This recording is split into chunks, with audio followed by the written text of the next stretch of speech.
G'day fellas, welcome to the Forming Men Podcast Season 1. I'm Jon Tyson, a pastor and author in New York City, joined by my friend Jefferson Bethke, a writer and teacher over in Hawaii. And we are talking about the challenges of what it means to be a man in our cultural moment, as well as what it looks like to be formed into the image of Jesus. Thanks for joining us for Season 1.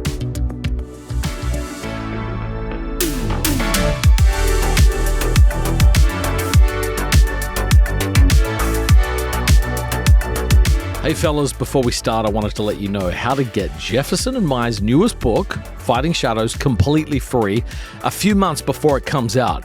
We're building a fun launch team for the book, which means really just reading it and letting us know what you think. We'd love to have you on the team and send you a copy early. For more info and to sign up, you can go to fightingshadows.co.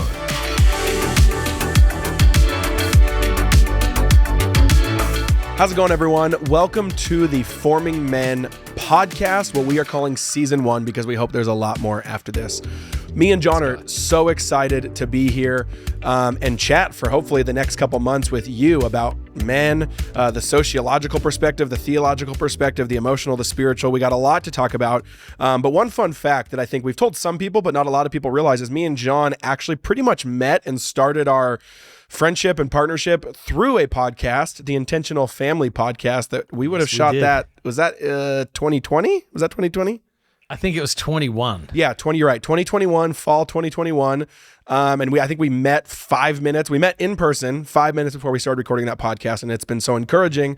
So many of you guys saying that that's been a favorite of yours, or you've been deeply encouraged. So we hope to come back with some of that magic, but this time to talk not about fatherhood and family, but specifically about men. And if you've seen or followed us for a while, we've been stepping into this ministry called Forming Men that me and Jon started, that we really deeply care about serving, equipping, and resourcing men. So what we want to do with this podcast, I'm going to just lay out a vision for you, and then I hope you stay with us the next couple months, is we want to kind of break down in the first half of the season confusion, frustration, problems, and maybe places that men feel like they don't understand what it means to be a man because of messages both from inside the church or in the secular world. There's a lot of just angst and confusion about what it means to be a man, both to the actual man, you watching, you listening, or to someone outside of you that's kind of pressuring you or putting these narratives and these stories on you. So we want to break that down in a really detailed way the first half of the season. And then second half of the season, we want to spend some weeks and maybe even a month or so kind of offering solutions. Okay, well, what do we think masculinity truly is then? What do we actually see in scriptures? What are some modes, some buckets, and some frameworks that can really equip us and encourage us? So I'm really excited. We have a lot to jump in on this first episode because we want to go 0 to 100, which, you know, that's how me and Jon operate. But Jon, do you have anything you want to say? You can even talk about, too, what you were saying right off air before we started of just how we even got here, which is kind of a fun little connection point as well. Yeah, I think that's important to fill people in. You have worked with men, but it's been primarily through the context of family teams. These are dads who are struggling to figure out, who they are as fathers, what they're doing in their marriages. I've been a pastor in New York City for almost 20 years, dealing with a lot of issues connected to men, but we were focusing on primal path. Yeah. That's a lot of the stuff we were working on together. And then we kept seeing a theme come up, and it was dads who were saying, no one did this for me. Do you have anything for men? And so we basically were just getting, honestly, sort of inundated with requests for content, resources, events, processes, theology on how to help men really figure out their full redemptive potential to become what God wanted them to do. So when we were talking about what we were trying to do, which in some sense was like a primal path for men, the idea of forming men sort of seized our heart. It did this for a couple of reasons. Number one, I don't think there's enough talk about formation, spiritual formation in men's spaces. A lot of people talk about spiritual formation, but how that happens for a man is slightly different than how it happens for a woman. Yeah, there's definitely some overlaps and core truths, but many of those things are processed and filtered through a slightly different dynamic. And then secondly, it's biblical. We read in the book of Genesis, it says, God formed the man out of the dust of the earth. God spoke creation, but he formed the man. And it says he breathed into his mouth the breath of life. God spoke at a distance and the universe sprung into being, but he formed and he breathed into a man. This is face-to-face contact. This is intimacy that we see. And then ultimately, again, in the New Testament, we see that Jesus has come even closer. He has come in the flesh and then sent his spirit inside of us to reform us, not just externally, but from the inside out. So we feel like this is a really important conversation that needs to happen, something we honestly both felt divinely called into.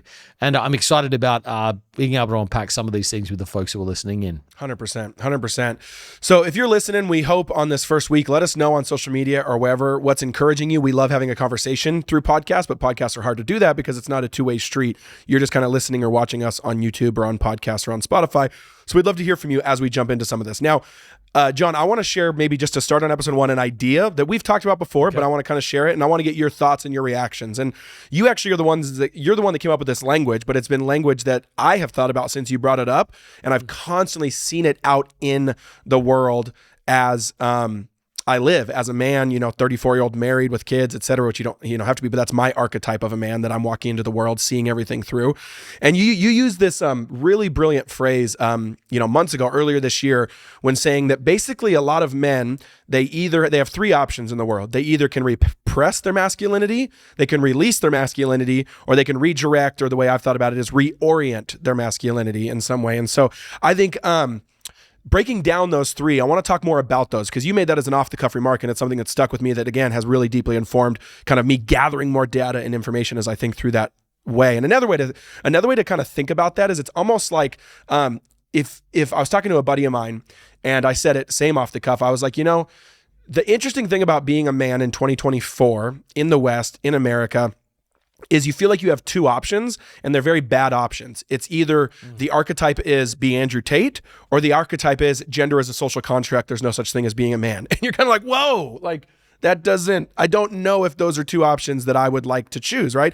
Andrew Tate being, overly machismo, overly masculine, certainly, criminal in a lot of regards, and just kind of over cranks the stereotype in a way that's unhealthy, hurtful, and I would say even something that we should not aspire to as Christian men at all in regards to looking and talking and being like Jesus. But then over here, a lot of culture saying, well, there's no such thing as being a man. And you're like, well, then which one is it? Do we have any other alternatives?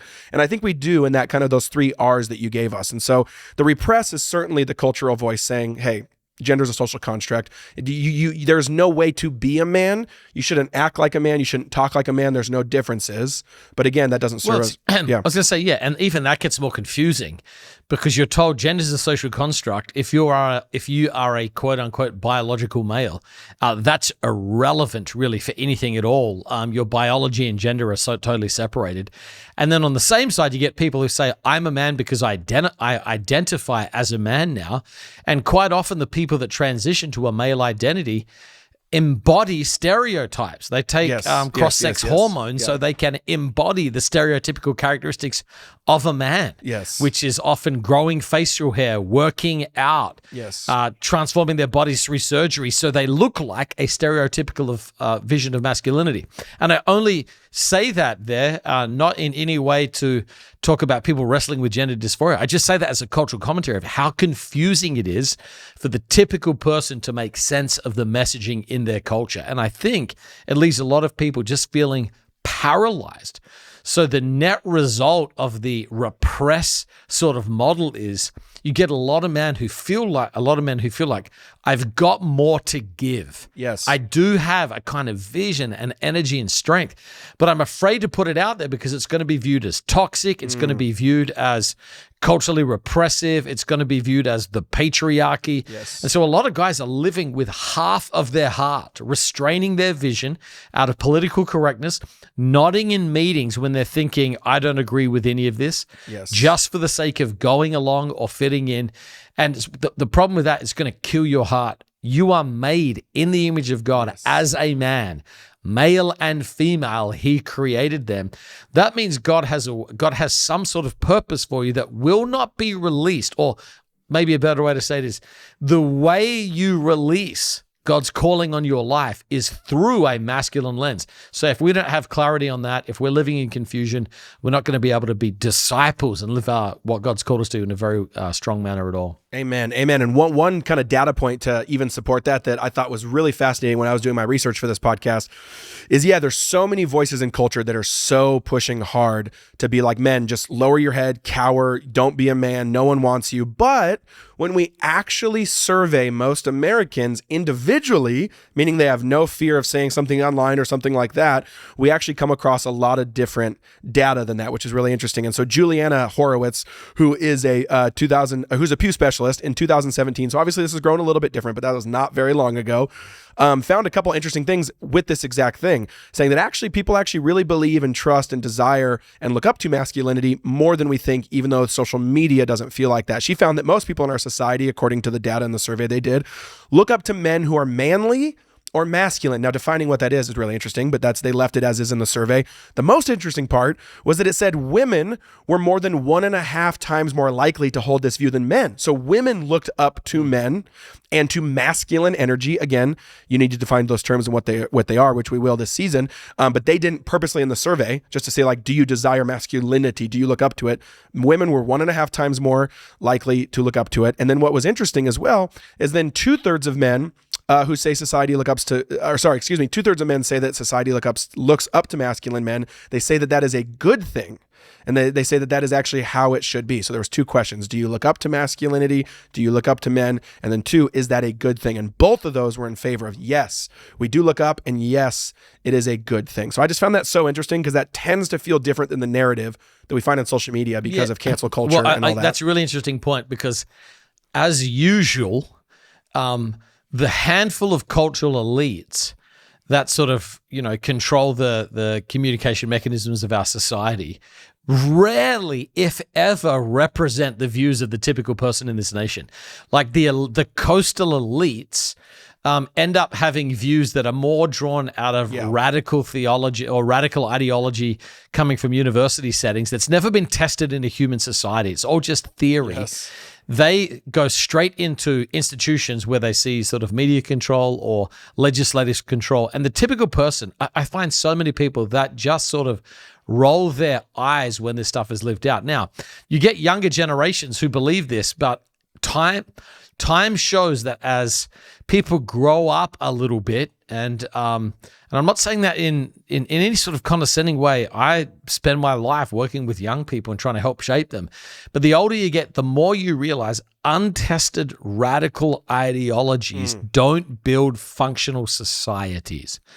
And so a lot of these ideas, a lot of people, these don't represent the views of a lot of people. Now, I just want to put one little caveat here. I'm not interested in being in some sort of huge culture war here. Yep. So my primary vision is helping followers of Jesus get a vision of what it means to be disciples of Jesus.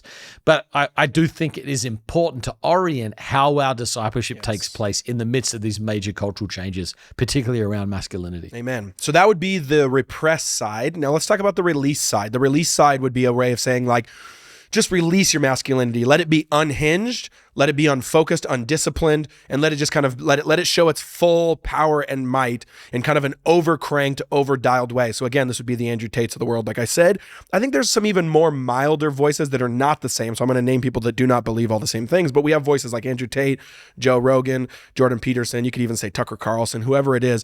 And we even have some in the church as well. But these seem to be, John, in my opinion, at least when I talk to my friends, pseudo kind of cardinals and popes of the masculine world in culture right now for anyone who has felt burned, hurt, or demasculated by what we just said was the repress. And I feel like I also disagree with what a lot of those guys are doing. You see, again, there's a lot of great stuff in a lot of those guys, and there's not very much good stuff in some of those guys. But what I would say is interesting is what I notice with almost all of them is I still see across the board whoever is being held up on the other side of the conversation for good vision of masculinity and good pictures of masculinity is what I don't see there as any deeply informative view of Jesus on masculinity, which to me is what we'll talk about in the third one in a second. But that is the key. And so what happens is when you don't have Jesus as the informative center of your masculinity, it tends to have kind of edges that are harmful, hurtful, and sinful is what I would say. Whether that's objectifying women, whether that's just being overly, like things that are vices turned into Bro virtues, culture. broken. Yeah, exactly. Bro culture, frat culture, money, girls, etc. All these things, desires unhinged. But do you feel like you see the same thing in the city and in Manhattan, or do you feel like in online? And how are you kind of wrestling through that and teaching people that as well to be like, hey, Well, maybe take a little, but not everything? I think it's important to note something really interesting, and that is the majority of people listening to someone like Andrew Tate are frustrated young men Yes. who feel like society isn't offering them a vision of what to do with their strength. And so I think it's worth paying attention to. Now, look, I don't actually know a ton about Andrew Tate, just primarily the memes. So I have an idea of who he is. Yes. He never has his shirt on, which I mean, I don't know if I could live that life. I'm guessing there's probably some elements that he's hitting on that are touching a nerve. They have to be touching a nerve because he's got such a wide viewership or listenership or whatever it is. We should just pause for a second, though, and ask the question, what about the repress message is creating such a strong reaction in the opposite direction? They're inherently connected. So, yeah, there's something about saying like gender's just a social construct. Your masculinity is inherently bad. It should be removed as a threat. So I think there's that message is not. It's pushing back and creating this wave of people in the opposite perspective. Now, I'll just say this. Here's where I think this is so unhelpful and so confusing. That sort of bro culture has in many ways done a lot of damage for women. Yes. That's not a healthy culture. Women being objectified, women being commodified, men unleashing their appetites, which means it's basically testosterone, flesh-driven behaviors, which may have worked on the African Sahara tens of thousands of years ago. They certainly are not designed for a modern society. So again, I think a lot of guys, when you're stuck pinging between these cultural options, which is masculinity is inherently toxic, and then sort of, I'm going to completely react to you by doing whatever I want and unleashing whatever impulses and attitudes I have. I think these things can be equally as damaging. What's so hard is that our culture in many ways doesn't give you a ton of other options. Yes. So nobody's holding up a different picture and saying, here's how to be a man. I think where the church has failed on this vision is that church has sort of put forward this vision of like what I would just call a nice man. Yeah, which we're going to get to that later in the season. Yeah. Yeah, it's like, just be nice. Jesus was nice. Let me tell you, Jesus was anything but nice. Jesus you don't crucify a nice man. Yeah. So I think part of the challenge is people feel stuck just sort of pinging between these opinions. And the people that don't get caught up in these opinions, they just sort of put their heads down, deal with a lot of pressure, deal with a lot of shame, deal with a lot of confusion, and just try and get through life. And men living from half their hearts are gifts to nobody, and that's what men are intended to be. Gifts to the world to serve in the way of Jesus. That's good. That's good. Yes, that is the call. And we'll get into that later in the season, as there is a call for men that can answer all the things that you maybe are getting in bits and pieces and little crumbs out in culture or not getting that's resonating, but there's something so much deeper and so much larger. One thing before we move on to the closing, John, of just what it is reorienting ourselves towards Jesus and kind of redirecting that energy towards Jesus is I would just pause here for a second, fellas. And if you're listening, this is, again, episode 1, season 1. And I just hope that this is not only resonating, but also not skipping over what we just realized, which is at the end of the day, it's kind of that classic story that Jesus gives where when the demon gets cleaned out, you know what I mean? Unless you put something else in it, then 7 more are coming. Yeah, I think that's true, yes, man. That is true about our masculinity in our culture right now, that there is vacuums. There's vacuums all over. There's a kind of this energy, this black hole that's just sucking in energy and giving us identity and destiny and legacy and meaning and purpose, but we're sucking it in and kind of getting this vacuum orientation around things that just are not the full destiny, the full picture of who you are, if you're listening, and what God has for you and the destiny he has for you. So time-wise, John, maybe let's just do 2 minutes, 3 minutes, because obviously we're going to spend a whole month on this to some degree. on that redirect part. And so I think we've already said it, but maybe if you want to close it out or give an encouragement on, okay, what I want you guys to do when you're listening this week is look for any places in your life that you're repressing your masculinity, but also look where you're unhealthily releasing your masculinity. And then, Jon, what would you say they need to do to redirect their masculinity? When you think about masculinity, you've got to ask the question, who's the best man who's ever lived? And there's one answer, it's Jesus. Yes. Jesus is the image of the invisible God. Jesus got everything right. Jesus knew when to weep and when to turn over tables. Yes. Jesus knew when to be kind. Women loved Jesus. Yes. You want to know why? Because they felt he was safe. Yeah. Let this sink in. Do you know what kind of emotional field Jesus must have had in a shame-based patriarchal culture where a sinful woman is willing to go into the house of a Pharisee and wash Jesus' feet with her tears and her hair? Do you know how safe she must have felt? And how much value she must have felt to be around a man like Jesus who did that. Jesus had a connection with God. He showed us how to be spiritual. Jesus worked a job. He was a laborer for 90% of his life. He was just working a job. So he knows what it is to deal with the hardships of life. Jesus had his friends reject him. He dealt with loneliness. So when you look at how do I get life right? The answer is you've got to look at the person of Jesus. And the Bible tells us we have been predestined to be conformed to the image of the Son, which means a man's destiny in the course of his life is to go through a journey of formation where he becomes more like the person of Jesus. And to be honest with you, I think this is such great news, and this is an opportunity for the church. The church has historically had bad views of masculinity or damaging ones, and we'll talk about that in another episodes, but I just want to say this. It's an opportunity to put Jesus on display. We need men like Jesus. Sinners loved Jesus. People who were abusing people saw Jesus as a threat. Systems were disrupted. Systems of oppression were disrupted because Jesus showed up.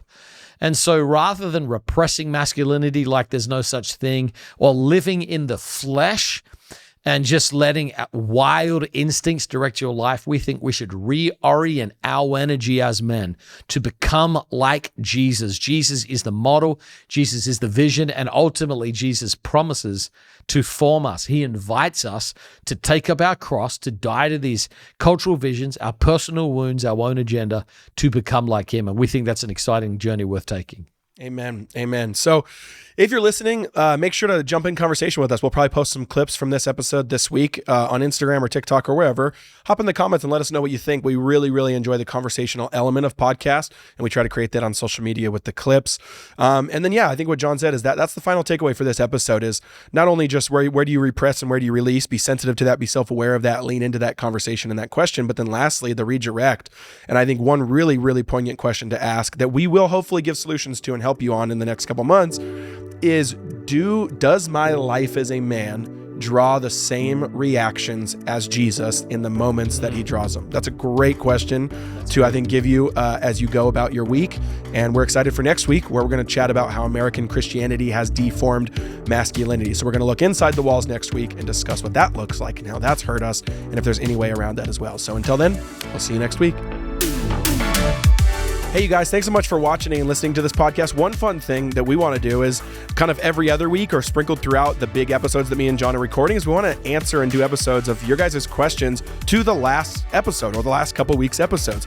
So the way we want to do that is we want it in your own voice. We want to hear you ask the questions. So if you want to ask a question that we will answer on the podcast, email a voice note. So record it on your iPhone and email it to us at jeff@formingmen.com. Now, one or two caveats: the shorter the better, the more concise the better. So maybe try to say it once or twice before you send in the recording, and also make sure to give us your name and your location, and we would love to answer them. So again, record a voice note of a question to the previous week's podcast. Send it to me at jeff@formingmen.com. We'll try to answer them.